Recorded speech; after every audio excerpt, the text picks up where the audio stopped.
कहानी है विश्व के सबसे बड़े महाकाव्य की, जिसमें योग है, यथार्थ है, विवेक है, परमार्थ है, सत्य ज्ञान का दिव्य प्रकाश है, आध्यात्म का महाआकाश है। ये दर्पण है हर मन के विवाद का, दृश्य है आत्मा और परमात्मा के संवाद का, मानवता का होता है जिससे उद्धार। यही है सच्ची गीता सार, अंधकार से प्रकाश की ओर।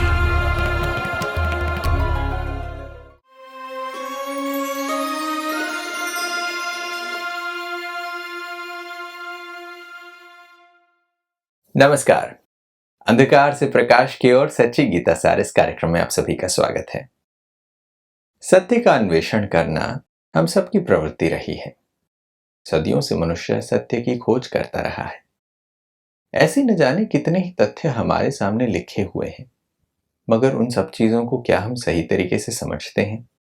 क्या कोई चीज सिर्फ लिखी गई है, वो किसी पवित्र किताब में मेंशन्ड है, इसीलिए हम उसकी मान्यता को बिना क्वेश्चन किए हुए जीवन में अपनाते हुए चलते हैं, या फिर जीवन में बिना अपनाए हुए सिर्फ उसे एक आदर के भाव से देखते चलते हैं? या गीता के साथ आज ऐसा ही नहीं हो रहा है? ऐसे ही कुछ विषयों पर आज चर्चा को आगे रखते हैं। हमारे साथ स्टूडियो में ब्रह्मा कुमार ब्रजमोहन भाई हैं। भाई साहब, आपका स्वागत है। ओम शांति। गीता से जुड़े हुए अनेक तथ्यों पर हम चिंतन कर रहे हैं। एक बात तो हमको पता चल रहा है कि गीता में जो परमात्मा की दी हुई सत्य ज्ञान की कुछ ही अंश देखने को मिलते हैं, बाकी बहुत सारा उसका सत्य ज्ञान लुप्त हो गया है। ऐसा क्या होता है जिसके कारण इस ज्ञान का लोप हो जाता है, ये ज्ञान लुप्त प्राय हो जाता है? कुछ तो मैं समझता हूँ गलतियां हुई होंगी, कुछ मिसअंडरस्टैंडिंग्स हुए होंगे, वरना ऐसे कैसे हो सकता है कि हम इन बड़े सत्यों से दूर हो गए? देखिए, गीता ज्ञान भगवान ने दिया बिल्कुल नई दुनिया स्थापित करने के लिए, तो नेचुरली वो ज्ञान भी बिल्कुल नया था। अन्य सब प्रकार के जो आध्यात्मिक धार्मिक ज्ञान थे उससे भिन्न था, क्योंकि नया था, यानी उस समय की जितनी मान्यताएं थी उनसे वो अलग था। फॉर एग्जाम्पल, भगवान कहते हैं मैं पतितों को पावन करता हूँ, ज्ञान से करता हूँ, गीता ज्ञान से। उन्होंने पतित पावन करने के लिए नदियां बना दी, तीर्थ यात्राएं बना दी। इसी प्रकार से भगवान कहता है कि तुम अपने अवगुणों को त्याग दो, गुणों को ग्रहण करो, अवगुणों को दान दे दो, मुझे दे दो। उन्होंने दान पुण्य की अनेक चीजें हैं। तो वो जो भगवान ने ज्ञान दिया था, उसका जो पर्पस था देवता बनाना, देवी देवता बन गए, नई दुनिया शुरू हो गई, देवी देवता बन गए। अब देवी देवता बनने के बाद तो उस ज्ञान का कोई आवश्यकता नहीं रहती, क्योंकि दुनिया ही नई हो गई। और उन्होंने प्राणी दुनिया के अंत में दिया था कि भी नैया बन जाए, तो वो लुप्त हो गया, अर्थात उसकी यूजफुलनेस नहीं थी, इसलिए वो भूल गए लोग। अब वो चलती रही नई दुनिया, तो कहा जाता है नई सदा तो नहीं रहती, नया पुराने के सापेक्ष होता है। लोग भी कहते हैं नया 9 दिन, पुराना 100 दिन। उसका ये मतलब नहीं कि नया थोड़ा समय रहता है, लेकिन नया इतना पायदार होता है कि नए के 9 दिन पुराने के 100 दिन के बराबर होते हैं। जैसे हम कहते हैं कि सतयुग में आयु बहुत लंबी थी, आज बहुत कम है।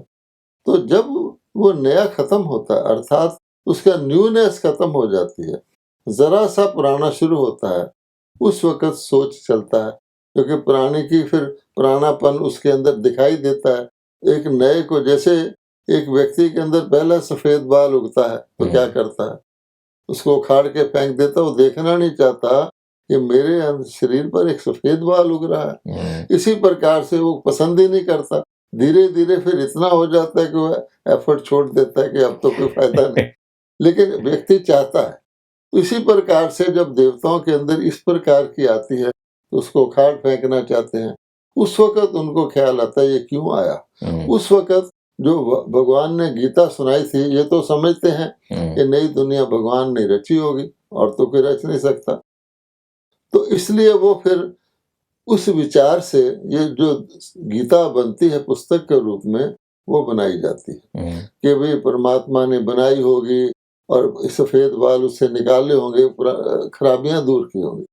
अच्छा, अब उसमें क्या हुआ कि भगवान ने तो सुनाई थी, एक ऋषि ने अपने विजन से, अपनी बुद्धिमत्ता से उसको लिखा। अच्छा, जब लिखा तो उसने पहली बात ही किसने सुनाई? तो थी तो भगवान ने सुनाई। तो वो सारे ही देवताओं को भगवान मानने लग गए थे, क्योंकि देवता तो दिखते हैं कि भगवान की रचना जैसे होती है, तो रचना को ही भगवान मानने लग गए। सिर्फ परमात्मा नहीं कहा, क्योंकि शरीरधारी हैं, तो सारे देवी देवता भगवान हो गए, भगवती हो गए। तो फिर उन्होंने पहले तो शरीरधारी देवता को भगवान माना, फिर वो देवता भी कौन से को माना। तो उसमें गीता के शुरू में लिखा गया है कि ये महाग्रंथ जो है, वाणी जो है, विष्णु कमल नाभ विष्णु के मुख से डायरेक्ट उच्चारी हुई है। अब यहीं से एक टुकड़ा मिलता है कि गीता के भगवान श्री कृष्ण नहीं थे, उसका एक खुद ही उसने लिख दिया कि ये कमल नाभ विष्णु जी के मुख से डायरेक्टली उच्चारे गए। अच्छा, ये लिख रहा है। फिर आगे कह रहे हैं कि श्री कृष्णोवाच है। अब कमल नाभ श्री विष्णु जी या श्री कृष्ण है, इस पर आप गौर करेंगे तो विष्णु तो चतुर्भुज हैं, वो श्री लक्ष्मी श्री नारायण के रूप हैं। श्री कृष्ण तो चतुर्भुज नहीं है। उसको पहले तो ये फिर कहा जाता है श्री कृष्ण जी विष्णु के अवतार थे। एक तो हुआ परमात्मा का अवतार, निराकार का भगवान जो था, इन्होंने विष्णु जी के अवतार कह दिए। अब चतुर्भुज विष्णु के तो दो अवतार होने चाहिए, श्री लक्ष्मी श्री नारायण, या बचपन में श्री राधे श्री कृष्ण। चलो उसको भी मान लो। अब क्वेश्चन पैदा होता है कि तीन देवता जो भगवान ने रचे, जिसके कारण उसको त्रिमूर्ति कहा जाता है। शिवलिंग की पिंडी पर तीन लकीरें बनाई जाती हैं, शिव के ऊपर तीन बेलपत्र चढ़ाए जाते हैं, उसको कहा जाता है परमात्मा को त्रिमूर्ति, त्रिनेत्री, त्रिलोकीनाथ। ये सब चीजें उसके परमात्मा के डेफिनेशंस हैं। अब उसमें से विष्णु कहाँ फिट होते हैं आप देखेंगे तो कहा जाता है एक ब्रह्मा है, एक विष्णु है, एक शंकर है। तो लेखक ने विष्णु जी को बताया है कि उनके द्वारा गीता सुनाई गई और श्री कृष्ण जी के द्वारा सुनाई गई। अब आप ये देख लीजिए कि ब्रह्मा जी किस युग में हुए, विष्णु जी किस युग में थे और शंकर जी का क्या रोल था। तो स्पष्ट है भगवान ने आदि मध्य और अंत तीनों के लिए तीन रचना रचे थे। तो आदि के लिए तो ब्रह्मा जी को रचा था और उसका नाम ही है आदि देव, प्रजापिता ब्रह्मा। प्रजा तो धरती पर होती है, भगवान धरती पर आए तो। अब आदि देव का क्या मतलब हुआ कि देवताओं की आद में हुए। और अगर आप ब्रह्मा जी की आकृति भी देखेंगे तो देवताओं जैसी नहीं है। उसमें आपको एक बुजुर्ग व्यक्ति दिखता है जिसके दाढ़ी है, इत्यादि इत्यादि है। अच्छा, अब उसके हाथ में शास्त्र भी दिखाए गए हैं, यानी उससे पता लगता है कि कौन सा युग था। तो देवताओं के युग में तो देवी देवताओं के कभी दाढ़ी देखी नहीं। आपने कभी किसी मंदिर में जाके किसी देवता के मूछ दाढ़ी देखी है? अर्जुन के जरूर दिखाई है। अब एक दाढ़ी वाला बेदाढ़ी वाले के साथ डायलॉग कर रहा है, पहले तो इससे युग का परिवर्तन पता लगता है कि कैसे हो सकता है एक ही युग में बेदाढ़ी वाले देवता भी थे और उससे भी, पर उस डिटेल में हम नहीं जाते। तो आदि देव ब्रह्मा जी ने देवताओं की आद की और इसीलिए हम कहते हैं ब्राह्मण देवी देवाय नमः। पहले ब्राह्मण को नमः करते, क्यों करते हैं? गीता में भी लिखा हुआ है यज्ञ रचा इससे तुम वृद्धि के पाओ और देवता भी उत्पन्न हो उसमें से। तो पहले ब्राह्मण फिर देवता, या पहले देवता फिर ब्राह्मण। इसी प्रकार से अब विष्णु जी का रोल आ गया देवता का, यानी जब देवताओं की दुनिया शुरू हो गई सतयुग, उसकी आद में सर्वश्रेष्ठ देवता जो विष्णु के अवतार कहे जाते हैं श्री कृष्ण है। तो श्री कृष्ण सतयुग में आए, श्री कृष्ण को आदि देव नहीं कहते, श्री कृष्ण को प्रजापिता नहीं कहते, देवता को ज्ञान सुनने की आवश्यकता नहीं, सुनकर वो देवता बने हैं। उसने खुद ही, लेखक ने ये पहली बात कह करके सिद्ध कर दिया है कि मैंने अपने कंसेप्शन से लिखा। अब विष्णु जी क्या करते, अब देखिए विष्णु जी को पालनकर्ता कहा जाता है। ब्रह्मा जी द्वारा स्थापना, विष्णु जी द्वारा पालना, शंकर जी द्वारा विनाश। अब पालन करता, स्थापन करता तो नहीं हो सकता। नहीं। इससे पता लगता है कि परमात्मा ने ना तो विष्णु के मुखारविंद से, ना विष्णु के अवतार श्री कृष्ण जी के मुखारविंद से गीता सुनाई। वो दोनों शरीरधारी थे और शरीरधारी परमात्मा नहीं हो सकता। तो परमात्मा तो निराकार है और उसका भी यादगार है। यह तो शिव का दुनिया के अंदर, भारत के अंदर यादगार ही नहीं होता। शिव के भारत के अंदर इतने मंदिर हैं कि देवताओं को दिखाया गया है उनकी पूजा करते हुए। बिल्कुल। श्री राम को शिव की पूजा करते हुए दिखाया गया, गोपेश्वर में श्री कृष्ण को शिव की पूजा करते हुए दिखाया गया, और शंकर जी को तो शिव के आगे बैठा हुआ तपस्या में लोग देखते ही हैं। तो जो उनकी पूजा कर रहे हैं, तो सबसे बड़ा कौन हुआ? और रामायण में लिखा हुआ शिव द्रोही मम दास कहावा। इसका मतलब क्या निकला कि सब कुछ यादगार होते हुए कश्मीर से लेकर कन्याकुमारी और जितने शिव के मंदिर हैं उसमें एक नाम नहीं है, अनेकों नाम है। उसके कर्तव्यवाचक नाम है। कहीं उसको अमरनाथ कहा गया, अमर बनाने वाला, कहीं उसको महाकाल कहा गया, लिबरेट करने वाला, कहीं उसको रामेश्वर कहा गया, राम को बनाने वाला, देवता को बना, कहीं उसको सोमनाथ कहा गया, कहीं विश्वनाथ कहा गया। तो उसको भूल कर, यानी उनको भी देखे तो पता लगे गीता का भगवान कौन है। और सबसे ज्यादा सारे हमारे देवी देवताओं में परमात्मा कहकर किसकी पूजा होती है? शिव की पूजा। शिव परमात्मा ने नम है। तो जो पूजा कर रहा है वो तो शिव नहीं है। या ओम नमः शिवाय, कई ओम को भी भगवान कह देते हैं। इस भगवत गीता के एंड में भी ऐसा ही लिखा हुआ। तो कहने का भाव क्या हुआ कि वो परमात्मा फिर आके बताते हैं कि देखो मेरे यादगार भी हैं, मेरी शिवरात्रि मनाते हैं। कृष्ण जी का जन्म रात को दिखा दिया ताकि उसको रात्रि कह दिया जाए, लेकिन जन्मदिन ही मनाते हैं उनका। तो मैं गीता का भगवान हूँ, और इन्होंने पहले तो विष्णु जी को कहा और उसको लिखने वाला भी एक ऋषि है। इस तरह से मिक्सचर। गीता में कहीं पर भी गीता के दिए हुए वृत्तांतों में ये स्पष्टीकरण नहीं आता कि श्री कृष्ण ही गीता के भगवान हैं। क्योंकि गीता के भगवान को निराकार होने के बारे में, अपने परिचय के बारे में भी, मैं अजन्मा हूँ, मैं अयोनिज हूँ, मैं प्रकृति का आधार लेके आता हूँ, तो हर जगह ये स्पष्टीकरण होता है। बट किसी मनुष्य ने गीता सुनाई, इसके बारे में कोई क्लियर डेफिनेशंस वहां पर नहीं मिलती। और जब अर्जुन को दिव्य दृष्टि मिलती है, भगवान देता है, भले उन्होंने कृष्ण भगवान कह दिया, तो वो क्या कहता है बाद में, अरे मैं तो आपको अपना सखा समझता था। इससे सिद्ध होता है कि जिसके साथ अर्जुन डायलॉग कर रहा था विदाउट दिव्य दृष्टि, वो सखा ही था। वो तो भगवान ने दिव्य दृष्टि देके दूसरा भगवान दिखाया, विराट रूप दिखाया, अर्थात दिव्य दृष्टि से उसको भगवान दिखा। जिसके साथ वो बातचीत कर रहा है वो तो उसका सखा है।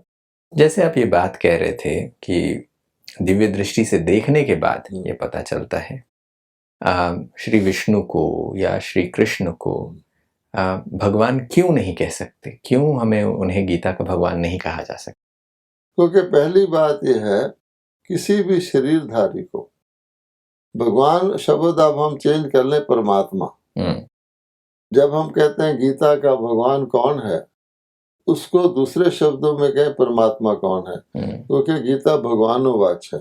तो भगवानोवाच माने परमात्मा के महावाक्य। अब वो एक है, देवी देवता भगवान अनेक, भगवान विष्णु भी कहेंगे, है ना, भगवान वो भी कहेंगे। इसलिए पहली कंडीशन ये है कि परमात्मा जो है शरीरधारी, अपना शरीर उसका नहीं होता, ना स्थूल शरीर होता है ना सूक्ष्म। वो कहता है मैं अवतरित होता हूँ। तो इसलिए श्री कृष्ण जी का अपना शरीर, विष्णु जी का भी अपना शरीर है। अवतरित के किसी में हुए प्रकृति को अधीन करके क्या श्री कृष्ण जी प्रकृति को अधीन करके अवतरित हुए? उनका तो नॉर्मल जन्म है। नॉर्मल जन्म है, शरीर बढ़ता है, लिया है तो छोड़ेंगे भी, तो कर्म भोग में भी आएंगे। इसलिए भगवान कहता है, इस प्रकार से भी आप देख लें। विष्णु चतुर्भुज है। चतुर्भुज कोई व्यक्ति तो होता नहीं, वो सिंबॉलिक है। जैसे देवी और देवताओं का लक्ष्मी नारायण का सिंबॉलिक रूप है, तो वो भी भगवान नहीं हो सकता। जैसे आप ये बात कह रहे हैं तो ये पता चलता है कि इसमें बहुत ज़्यादा सिंबॉलिक रेफरेंस है। ये एक्चुअल की बात नहीं है। और श्री कृष्ण को जब हम देखते हैं तो उनके बाल रूप को हम देखते हैं तो बहुत बार हम लोगों को लगता है कि भाई हाँ, इनको विष्णु का अवतार माना जाता है, तो विष्णु और श्री कृष्ण के संबंध को भी हम जोड़ देते हैं। तो इस पॉइंट ऑफ व्यू से श्री कृष्ण और विष्णु का संबंध क्या है फिर? श्री कृष्ण को बांसुरी दिखाते हैं, मुरली दिखाते हैं, वो किस चीज का सिंबलिज्म है? बाल कृष्ण को पालने भी बांसुरी दिखा देते, फिर उसके सिर पर एक मोर का पंख भी दिखाते हैं, और मुकुटधारी, वो किस चीज का सिंबल है?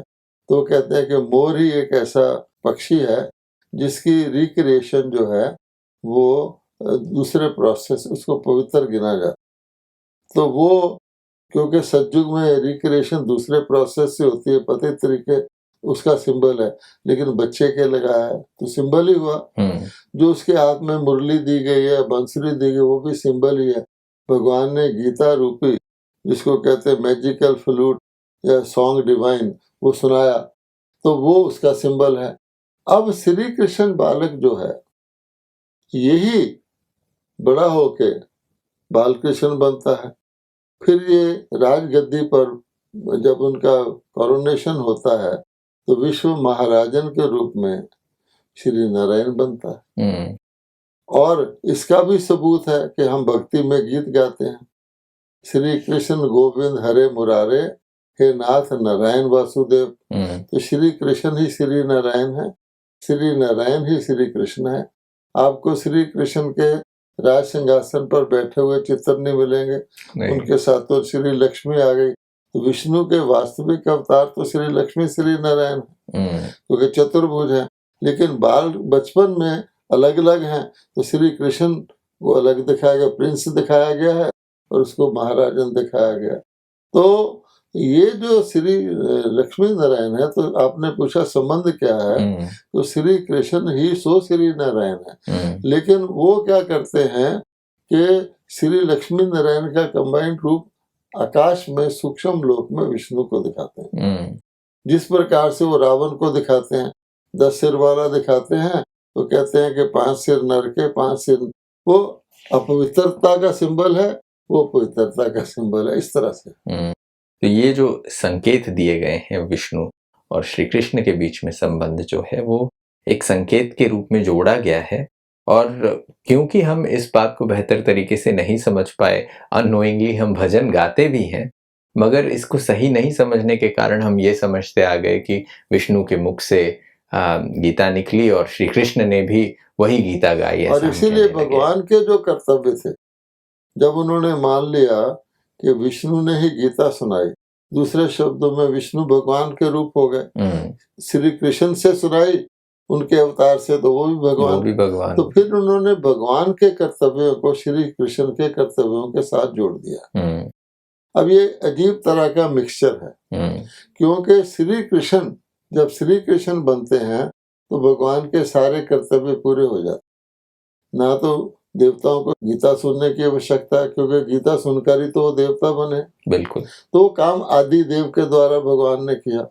इसलिए आप देखेंगे सांप ने फूंक मारी, श्री कृष्ण काले हो गए। एक एग्जांपल ले लेते हैं जी। अब वो सांप कैसा था? 5 सिर वाला सांप था। क्या कोई व्यक्ति सांप की फुकार से इस तरह से काला हो जाता है और फिर उसको श्याम कहना शुरू कर दिया? अगर काला हो जाता तो काला ही रहता। और फिर राम देवता, उसको भी काला दिखाया गया है, श्याम रंग का, उसको किसने डसा था? तो कहने का भाव ये है कि वो जो सारे चक्कर में उनका जो रूप रहता है, क्योंकि सतयुग में अगर वो श्री कृष्ण है तो सारे चक्कर में, क्या द्वापर में भी उनका नाम श्री कृष्ण रहता है? कि कलयुग में तो अनेक कृष्ण है, नाम रखा हुआ है ना वो तो वो जो चेंज होता है उसके दो शब्दों से हमें पता लगता है। एक तो श्री कृष्ण को श्याम सुंदर कहा जाता है और एक ब्रह्मा जी को, जिनके द्वारा उसको भी ब्रह्मा का दिन ब्रह्मा की रात कहा जाता है। अब ब्रह्मा जी, इसका मतलब क्या हुआ कि ब्रह्मा जी का जो रेलेवेंस है वो केवल उनके लास्ट बर्थ में जब भगवान ने उसको ब्रह्मा बनाया तब तक नहीं है, उसके बाद भी ब्रह्मा का दिन निकलता है, फिर ब्रह्मा की रात निकलती है। तो शास्त्रों में तो उन्हें प्रलय के पीरियड को ब्रह्मा की रात कह दिया और बहुत लंबी चौड़ी कहानी लिख दी है, लेकिन उसमें उनके 84 जन्मों का जिक्र नहीं है। लेकिन भगवान कहते हैं कि सृष्टि चक्कर के अंदर ब्रह्मा की आत्मा ही डिफरेंट फॉर्म लेके सतयुग में वो देवता होती है। ऐसे करते करते कलयुग के अंत में साधारण होती है, जिसके अंदर भगवान प्रवेश करके उसको ब्रह्मा कहते हैं। श्री कृष्ण ही श्री ब्रह्मा है। ये खास बात नोट करने की है कि श्री कृष्ण ही पिछले जन्म में ब्रह्मा जी थे और ब्रह्मा जी ही अगले जन्म में श्री कृष्ण बनते हैं। अगर इस बात को कोई समझ जाए तो दोनों रोल अलग हो जाएंगे। फिर जो है गोपियों को रास कराई, मुरली बजाई, कौन सी बजाई, रास कौन सी रास होती थी, ये सारी बातें समझ में आ जाती। इसलिए कहीं न कहीं अनकॉन्शियसली भी लोग कहते हैं कि ब्रह्मा सो विष्णु, विष्णु सो ब्रह्मा। ये कहने का तात्पर्य है जैसे हम कृष्ण और विष्णु के संबंध को समझ चुके हैं। बहुत ही रोचक चर्चा है, इस पर और भी हम आगे बातचीत कर सकते आपके हैं। कहने से वो बात और भी स्पष्ट होती है कि ब्रह्मा ही श्री कृष्ण है और श्री कृष्ण ही ब्रह्मा है, क्योंकि वो विष्णु जी के कहा गीता सुनाई और विष्णु जी की नाभि से ही ब्रह्मा निकले और उसके हाथ में ग्रंथ है। तो विष्णु ने सुनाई तो फिर ब्रह्मा जी उनकी नाभि से निकलकर उसके हाथ में ग्रंथ क्यों दिखाए गए, ये भी एक लिंक है। बिल्कुल।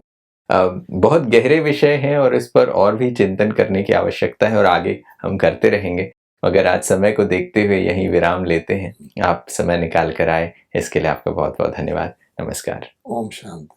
दोस्तों, अंधकार से प्रकाश की ओर सच्ची गीता सार में कितनी सारी चीजें स्पष्ट होती हुई नजर आ रही हैं।